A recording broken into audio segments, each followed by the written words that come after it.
What is up? It's MTG of MTG Reviews, and today, as you can see, we have a comparison video. It's the VW Arteon versus the BMW 3 Series. And I know you're ready to say that this is not fair. Well, guys, look, the Arteon was meant to go against the likes of the 3 Series, the C-Class, and maybe with Audi the A5. The only part that's not fair is that the 3 Series happens to be the M340i. In which, it is what it is. What can I say, guys? This is what I have available. What can I do? Let's start off with the design on how it looks on the outside. I think for the first time, the 340 or the G20 on this channel has finally faced some stiff competition with the Arteon. Because right now, I'm not sure which one looks better. You can tell me in the comment section, but then the Arteon is just timeless, man. And I feel like the name as well, Arteon, is just basically means that timeless. It's art plus eon. So yeah, this is actually quite cool. I like both of these cars. So they both look sporty. Both their suspension, I think in terms of height, just right about the same, but then it's stiffer on the 340. Obviously it's a more sportier car. So at the front, as you can see, if you look closely, the Arteon is a huge grille. It's really big. The front is basically all grille, nothing else. And then we have the headlights. We have two on the same cluster, 1 2, the LED, and then basically the same on BMW as well. Quite nice, quite refreshing look. There's nothing that comes close to this in terms of VW of looks. There's no car I feel that comes close to the Arteon. And then with the BMW, we all know this right now. We have the air vents here, which are closed right now. They open when the car needs cooling. And then below we have the second vents as well for air. And both of these cars actually have air curtains. You see these here, they actually have an opening. Let me show you, and then we'll get onto the wheels as this segue. So there's an opening here. This is an opening, in which is the air curtain. The air gets in through here. This is not a fake vent, it's a real thing. As you can see, you can peek right there. And then on the Arteon as well, it's just here, and then it goes through. As you can see, there's a slit.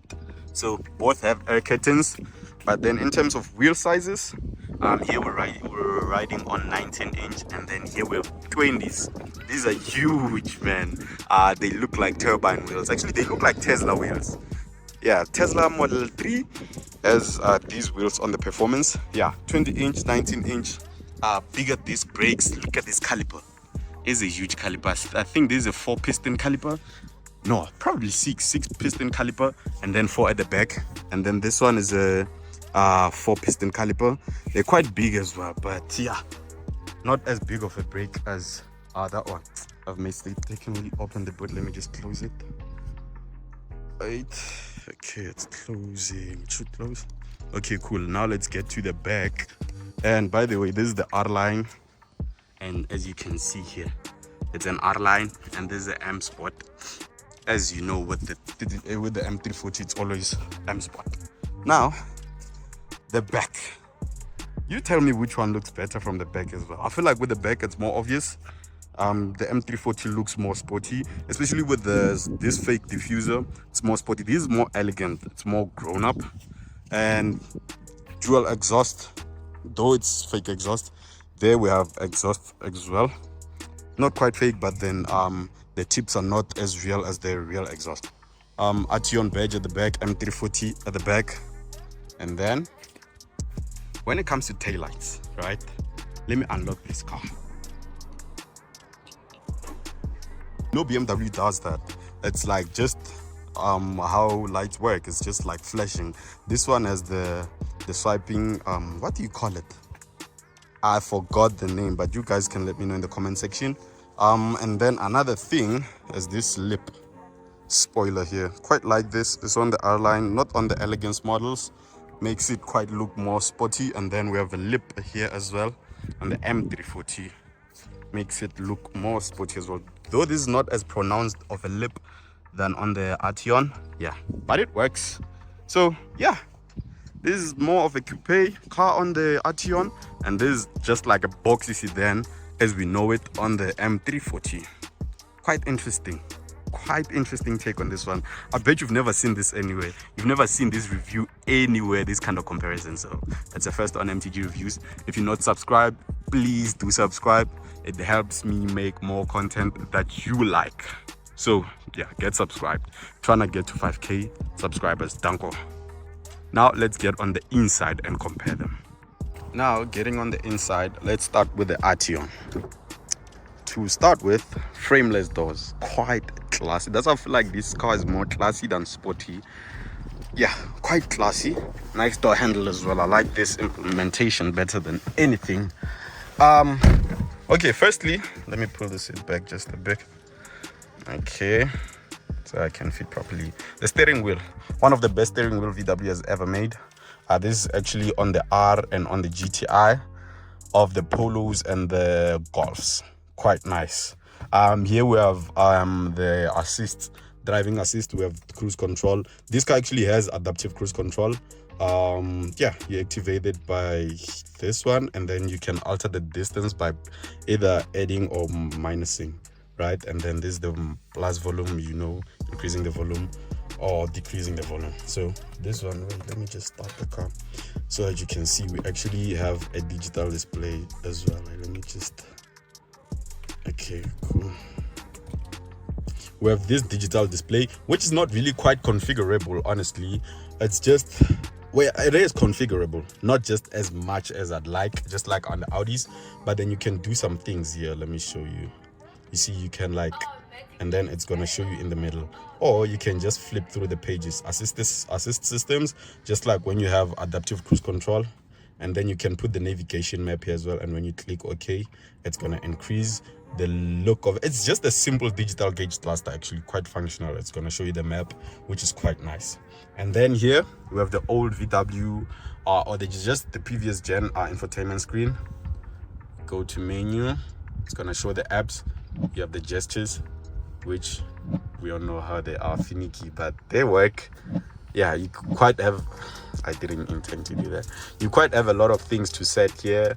VW media control, we've went through this. You can check out this the full review of this car. This actually was my first car to review on the channel. It's quite a nice one, though I don't like my voice in that review, but then yeah, I'll put it up here. You can just check it up here, just click here. So yeah, the whole feel of this interior is nice, but I feel like VW quite missed it though with this car, because this is basically a Passat looks like this.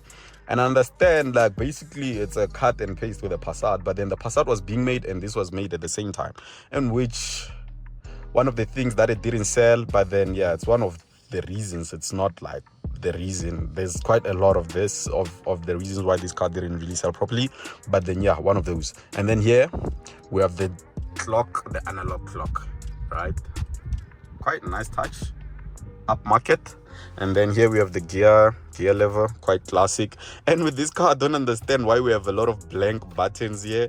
No matter how you go with this car is nearly fully spec'd, but it has blank buttons. I feel like they should have took these buttons here and just put them here. Don't have blank buttons unnecessarily, right? Okay, electronic handbrake, we have auto hold here as well. Adjustable armrest. See, you can adjust its height as well. Wait, you see, you can put it down, you can like how high you want it to be, and then wait, you can put it back as well. Quite a nice one. R-line seats, R-line badging here. Interesting. It's full leather seats, and fully automatic and electronic. This one has a massaging function, the driver's seat. As you can see here, this one is for massaging, and yeah, that's something, but it's not really that effective. And we have the sunroof. As we know, VW, when it comes to sunroofs, they never miss. So yeah, quite an interesting interior. Yeah, now let's get to the 340, in which for sure you guys are tired of right now, but then let's get to it. Let me switch it off. But look at this, guys. Look at this, frameless. Though it's a negative as well, because it lets in a lot of noise into the car. But then, I mean, I'd pick this over the frame door all day, every day. Quite a nice looking car. Stunning. It looks like a shark, like it's gonna bite you. Okay, inside the M340, keyless entry, we all know. Okay, now getting into the interior of the M340, starting with the door panel. As I've said when I got into this one, this is not my best like the implementation that of a door shut that I like that door handle more than this one, but okay, it works. So we all know this car. I don't know if I should even talk about it.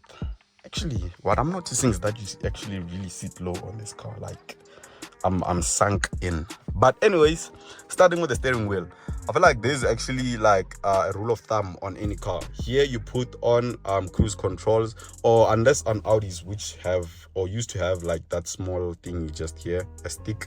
But then we have cruise control. This car does have adaptive cruise control as well, and yeah, you just set it here, you set, and then you zoom, cancel, and then here you can manage the distance. Okay, cool. And then this side, you manage the digital gauge cluster. Let me just start the car to show you how it looks like, right? So, wait. So, okay, this is the normal one. As you can see, the speedo is here, and then the tachometer is here. And if you want to configure it, you can do it this way. You click here, and then you can page through. You can change the layout. Okay, go to layout, and then you can make it quite simply. This is the simpler one. It shows the speed here, and then yeah, actually this is quite cool. But then this differs per mode. As you can see here, we only have two, right? If I switch it to sport mode, you'll see it's gonna change.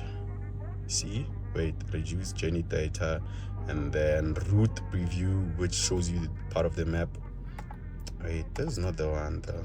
Oh, it is. And then you can put the G meter in the middle. Yeah, you can actually quite put a lot in the middle of this. And then the heads-up display, which is this one here.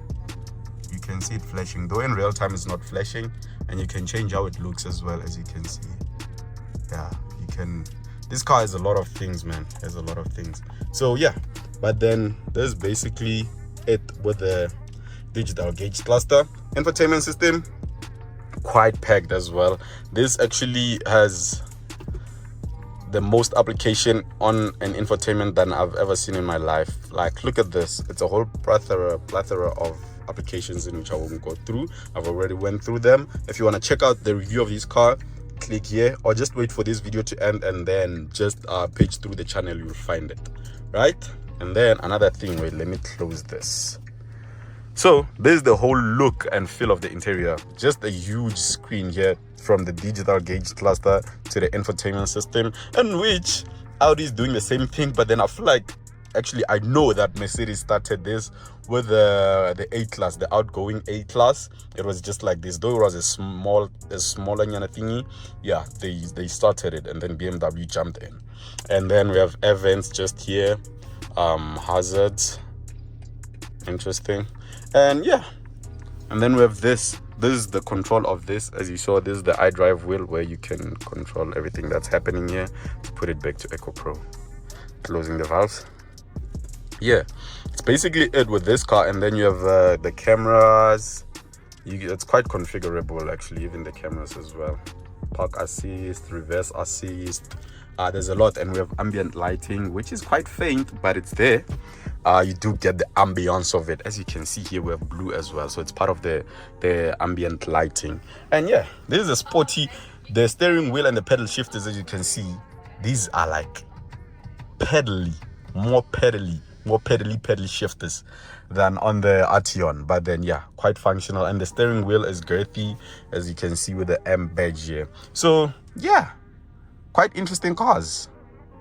Oh, and I didn't compare the performance because, I mean, guys, I can't compare 130 kilowatts to 285, in which that was going to be the unfair part of this review. So I'm not doing that, but then might do a drag race later on just for the fun of it. But yeah, so yeah, the verdict of this one, which one would you go for?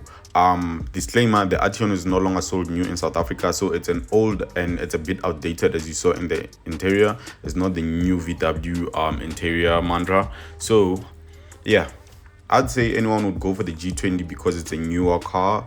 It's a better car actually, because the Arteon is now a bit dated. So yeah, it makes sense to get the G20 because of that. Anyways, the Arteon is such a great car. If they kept making it, and which wouldn't make sense because it was not selling well, I think they would like maybe match the G20. But then yeah, the G20 is the one which makes sense. That's that. Until the next one, dango.